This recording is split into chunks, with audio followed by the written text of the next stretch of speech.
120 की स्पीड पे अगर मैं लेन चेंज करके दिखाऊं, ये देखो बिल्कुल भी इनसिक्योरिटी फील नहीं होने वाली। टर्न करके देखते हैं, स्टीयरिंग फीडबैक आपको चेकआउट कराता हूं।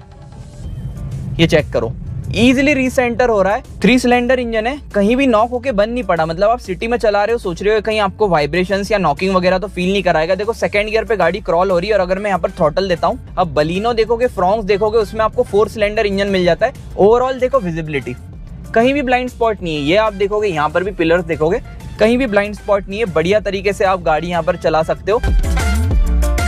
आ चुका हूं मैं बेस वेरिएंट के इंटीरियर में। अभी आपको देख के बेस मॉडल नहीं लग रहा होगा। सबसे पहले तो कार को यहाँ पर स्टार्ट कर लेता हूं, बिकॉज बेस मॉडल को शोरूम से ही पूरा टॉप मॉडल में कन्वर्ट करा गया है। फ्रंट में फॉग लैंप्स लगा दिए, यहाँ पर पूरा क्लस्टर लगा दिया है। इनफैक्ट रिवर्स पार्किंग कैमरा भी लगा दिया है। मैं आपको चेकआउट करा देता हूँ। बढ़िया रिस्पॉन्स यहाँ पर निकाल के दे रहा है। बिकॉज जितने भी व्यूअर्स मध्य प्रदेश से देख रहे हैं या देवास से देख रहे हैं, बेस्ट डील्स के लिए आप यूनितारा मोटर्स को कांटेक्ट कर सकते हो। अपने चैनल का रेफरेंस दे दोगे तो अच्छे खासे डिस्काउंट भी मिल जाएंगे। सारी बातें डिटेल में करने वाले हैं, बिकॉज यार पुरानी स्विफ्ट के कंपैरिजन में पहले के सीरीज इंजन आता था, अब Z12 ई सीरीज इंजन आता है। सबसे पहले तो आपको रिफाइनमेंट चेकआउट करा देता हूँ। केबिन में कितना क्या नॉइस आ रहा है। 5000 आरपीएम तक रैव होता है। वैसे तो ये पहले जैसा ही रिफाइंड इंजन है, वो कोई इशू इसमें आने नहीं वाला। करते हैं कार को लॉन्च।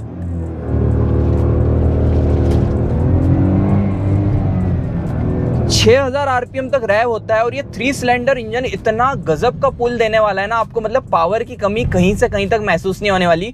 बिकॉज मारुति सुजुकी अपने पावर टू वेट रेशो में कुछ भी कॉम्प्रोमाइज नहीं करता है। 1.2 लीटर का Z12 ई सीरीज इंजन इसमें आपको मिलने वाला है, जो कि 80.4 bhp की पावर, 112 Nm का टॉर्क निकाल के देता है। बट सच में आपको चलाने में मजा आ जाएगा, इतनी गजब की पावर निकालता है ना। सेकेंड गियर पे मैं आपको दिखाऊं, यहाँ पर 90 की स्पीड क्रॉस कर देगी कार। ये आप चेक कर सकते हो। गजब यार भाई, सच में यार लाइट वेट कार है ना, तो आपको चलाने का पूरा फील देने वाली है। 4.8 मीटर का टर्निंग रेडियस है। टर्न करके देखते हैं, स्टीयरिंग फीडबैक आपको चेकआउट कराता हूं। ये चेक करो, इजीली रीसेंटर हो रहा है। और सबसे पहले कार को हाई स्पीड पे लेके चलते हैं, सारी बातें इसकी डिटेल में करेंगे।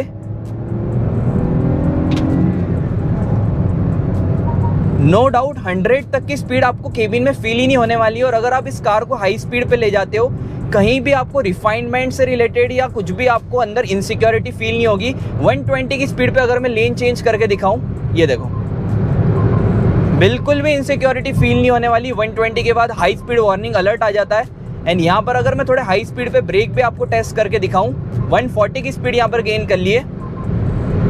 हल्की सी बाइट में यहाँ पर कार रुक जाती है। तो कहीं ना कहीं आपको हाई स्पीड स्टेबिलिटी से रिलेटेड कोई भी कॉम्प्रोमाइज करना नहीं पड़ेगा। मेनली ये इंजन माइलेज को फोकस करके बनाया गया है, बिकॉज पेट्रोल में ये गाड़ी आपको 25 का माइलेज निकाल के दे देती है। ऑटोमेटिक अगर आप लोगे तो आपको 25.7 मतलब मोटा मोटा 26 का माइलेज निकाल के देने वाली है। और ये गाड़ी हर कोई माइलेज के लिए लेता है, बिकॉज 85,000 रुपीज अगर आप पेट्रोल से ज्यादा पे करते हो तो आपको स्विफ्ट का CNG मॉडल मिल जाता है, और वो आपको सीधे 33 किलोमीटर पर लीटर का माइलेज निकाल के देने वाला है। तो अगर आप अप डाउन के पर्पज से कार चाह रहे हो, सिटी कम्यूट के लिए कार चाह रहे हो, तो आंख बंद करके इसे ले लो। बिकॉज सारी गाड़ियां कंपेयर कर लो, बलिनो, फ्रॉन्क्स, टियागो, एल्ट्रॉस, जितनी भी गाड़ी इस सेगमेंट में आती ना, सबसे ज्यादा माइलेज निकाल के देने वाली है। जहां तक कि कुछ लोगों को डाउट है कि यार इसके 3 सिलेंडर इंजन कहीं नॉकिंग तो फील नहीं करा था, तो वो भी मैं आपको चेकआउट करा देता हूं। एक बार मैं यहाँ पर स्पीड को स्लो कर लेता हूं। अब देखो AC भी ऑन है, यहाँ पर मैं एकदम स्लो कर लेता हूँ। यहाँ पर मैंने सेकंड गियर डाल दिया, राइट फुट मेरा थ्रॉटल पे से मैंने हटा दिया है। और ये आप चेक करो, 3 सिलेंडर इंजन है, कहीं भी नॉक होके बंद नहीं पड़ा। मतलब आप सिटी में चला रहे हो, सोच रहे हो कहीं आपको वाइब्रेशंस या नॉकिंग वगैरह तो फील नहीं कराएगा। देखो सेकंड गियर पे गाड़ी क्रॉल हो रही है। और अगर मैं यहाँ पर थ्रॉटल देता हूँ, बढ़िया बढ़ रही है यार। इससे ज्यादा आप क्या एक्सपेक्ट करते हो। आप अगर थर्ड गियर बोलोगे, मैं थर्ड गियर भी डाल के दिखा देता हूँ। ये चेक करो, थर्ड गियर पे भी क्रॉल कर रही है। थ्रॉटल अगर मैं दूं, कहीं भी नॉकिंग नहीं है, बढ़िया परफॉर्म कर रही है। मेनली एक ही चीज है, माइलेज चाहिए ना आपको, तो ये इंजन आपके लिए रहने वाला है। अब बलिनो देखोगे, फ्रॉन्क्स देखोगे, उसमें आपको 4 सिलेंडर इंजन मिल जाता है। और बलिनो और फ्रॉन्क्स से क्विकली कंपेयर कर लेना तो स्विफ्ट हो जाती है एक हैचबैक, बलिनो है प्रीमियम हैचबैक, और साथ ही में अपनी जो फ्रॉन्क्स है वो एक क्रॉसओवर SUV टाइप हो जाती है। हालांकि है हैचबैक ही तीनों, बट अगर आपको ज्यादा ग्राउंड क्लियरेंस की रिक्वायरमेंट है तो फिर आप फ्रॉन्क्स के लिए जा सकते हो। अब इसमें भी नो डाउट सस्पेंशन काफी बढ़िया है। अगर मैं आपको यहाँ पर ऐसे खराब रोड पे चलाकर दिखाऊं, 163 mm का ग्राउंड क्लियरेंस है। हालांकि बलिनो में आपको ज्यादा ग्राउंड क्लियरेंस मिल जाता है, फ्रॉन्क्स में भी ज्यादा मिल जाता है, बट उसके कंपैरिजन में इसकी प्राइस भी कम है और माइलेज भी आपको ज्यादा निकाल के देने वाली है। थोड़ा सा हाई स्पीड पे इमीडिएट ब्रेकिंग करके देखते हैं। 80 की स्पीड यहाँ पर मैंने गेन कर ली है। ब्रेक टेस्ट करते हैं।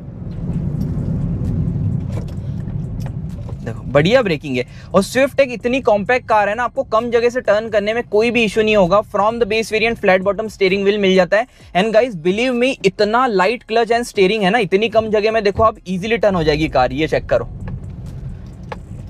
स्टीयरिंग लिटरली इतना लाइट है, आपको टर्न करने में कोई भी इशू नहीं आएगा। और बेस मॉडल में सिर्फ आपको इंफोटेनमेंट सिस्टम लगवाना है, दैट्स इट। आपको कुछ भी कराने की जरूरत नहीं, नीडेड सारे फीचर्स आपको मिल जाते हैं। चारों पावर विंडो कंट्रोल्स मिलती है, यहाँ पर आपको एसी भी मिल जाता है। एंड खास बात ये, बेस मॉडल से आपको एंटी पिंच के साथ मिलता है। अगर मैं यहाँ पर हाथ भी डाल दूं, ये देखो, ये एक बहुत बढ़िया चीज मुझे लगी। ओवरऑल तो देखो, खराब सड़कों पर चला रहे हो, सस्पेंशन फ्रंट में मैकफर्सन स्ट्रट है, रियर में आपको ट्विस्ट बीम सस्पेंशन मिल जाते हैं। बट ऐसी खराब सड़कों में आपको चलाने में कोई भी इशू नहीं आने वाला। साथ ही में बलिनो से कंपेयर करते हो, बलिनो में लेंथ विड्थ हाइट इससे ज्यादा मिलने वाली है, ग्राउंड क्लियरेंस ज्यादा मिलने वाला है, बूट स्पेस ज्यादा मिलने वाली है। माइलेज एक सबसे बड़ी प्रायोरिटी इस गाड़ी को लेने के लिए। सेकेंड गियर पे मैं यहाँ पर बढ़ाने की कोशिश कर रहा हूँ, ये देखो कहीं भी नॉक नहीं हो रही है, आपके सामने ये प्रूफ है। ऐसा नहीं है कि मैं कहीं आपके लिए ऐसा कुछ एडिट करके दिखा रहा हूँ। सेकेंड गियर पे थ्रॉटल दे रहा हूँ, इतनी गजब की पुल होती है ना। और 6000 आरपीएम पे भी इंजन ऐसा नहीं बोलता कि मुझे रैव मत करो।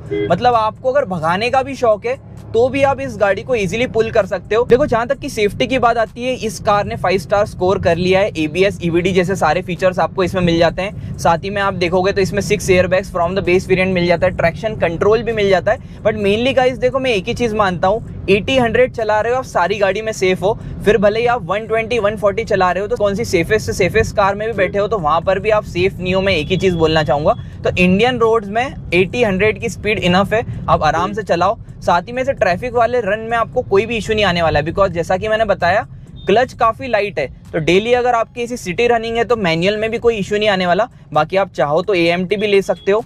ओवरऑल देखो, विजिबिलिटी कहीं भी ब्लाइंड स्पॉट नहीं है। ये आप देखोगे, यहाँ पर भी पिलर्स देखोगे, कहीं भी ब्लाइंड स्पॉट नहीं है। बढ़िया तरीके से आप गाड़ी यहाँ पर चला सकते हो। एंड फन टू ड्राइव ये पूरी कार रहने वाली है। मेनली वीडियो के एंड तक रुकना, मैं वर्डिक्ट भी आपको बताऊंगा कि किन कस्टमर्स को मेनली ये कार लेना चाहिए। अब ये स्विफ्ट आपके सामने जो है ना, सेकंड जनरेशन है, जो 2011 में आई थी।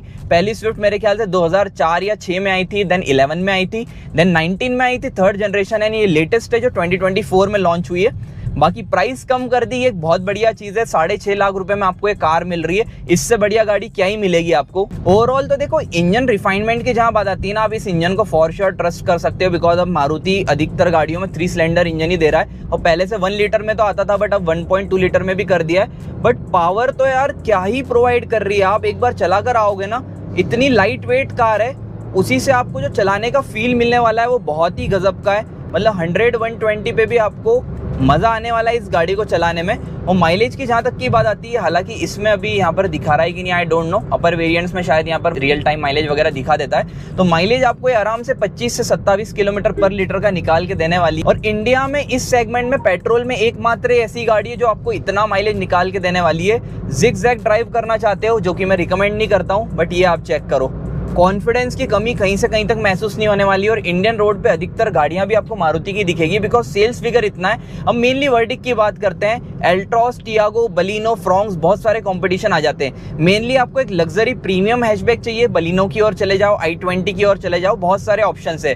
आपको ज्यादा ग्राउंड क्लियरेंस की जरूरत है, आपको बजट से रिलेटेड कोई इशू नहीं है, माइलेज से रिलेटेड कोई इशू नहीं है, बट मेनली आपको एक बड़ी दिखने वाली हैचबैक चाहिए, ज्यादा बड़ा व्हील साइज चाहिए, ज्यादा ग्राउंड क्लियरेंस चाहिए, आप फ्रॉन्क्स की ओर जा सकते हो। अब मेनली कुछ ऐसे बायर्स हैं जिन्हें सिर्फ बिल्ड क्वालिटी से मतलब है, तो फिर आप चले जाओ एल्ट्रॉस की ओर, बिकॉज बिल्ड क्वालिटी के अलावा उस गाड़ी में ऐसा कोई खास माइलेज भी नहीं है। और उसमें भी आपको 3 सिलेंडर रेवेट्रॉन इंजन मिलने वाला है, टर्बोचार्ज इंजन है। तो कंपटीशन की तो बात कर ली, मेनली स्विफ्ट बायर्स की बात करते हैं, स्विफ्ट किन्हें लेना चाहिए। तो गाइस देखो, पहले से आप एक माइलेज ओरिएंटेड गाड़ी लेना चाह रहे थे, आपका एक ऐसा पर्पस था कि मेरी 5 लोगों की फैमिली है, लंबे समय रखने के लिए एक गाड़ी चाहिए कम बजट में। मतलब आप अगर अल्टो, सेलेरियो से कंपेयर करती हो तो स्पेस आपको इसमें ज्यादा मिलने वाली, रिफाइंड इंजन है।